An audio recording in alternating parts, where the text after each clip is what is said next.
పుష్పవాటికని పెంచితే 8 రోజులు ప్రచ్ఛన్న రూపాల్లో వచ్చి పువ్వులు కోసేశారు పద్మావతి శ్రీనివాసులు. పాపం 8 రోజులు కన్ను రెప్ప వెయ్యకుండా కాపలా కాశారు. అంత వృద్ధాప్యంలో అనంతాచార్యులు వారు ఎవరు పట్టుకుపోతున్నారా పువ్వులని. 9వ రోజున శ్రీనివాసుడికి కరుణ కలిగింది. ఎవడు పట్టుకుపోతున్నాడో చూపిద్దాం ఈయనకి అనుకున్నాడు.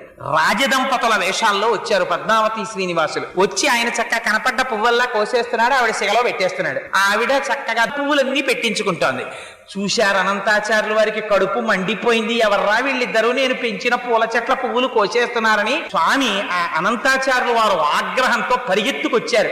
వచ్చేటప్పటికి ఆయన అదృష్టం ఏమిటో తెలుసా అండి, అలా అయ్యవారి నల్లటి చేతుల్లో అమ్మవారి ఎర్రటి చేతులు వేసుకుని వాళ్ళిద్దరూ చట్టాపట్టాలు ఆడుకోవడానికి చేతులు పట్టుకున్నారు. అనంతాచార్యులు వారు పరిగెత్తుకొచ్చారు. ఇద్దరిని పట్టుకోవాలనుకున్నారు. అందుకని ఎక్కడ పట్టుకోవాలి? ఇద్దరూ పట్టుకున్నటువంటి చేతుల్ని గట్టిగా తన 2 చేతులతో పట్టుకుని తన సంకల్లోకి లాగేస్తారు.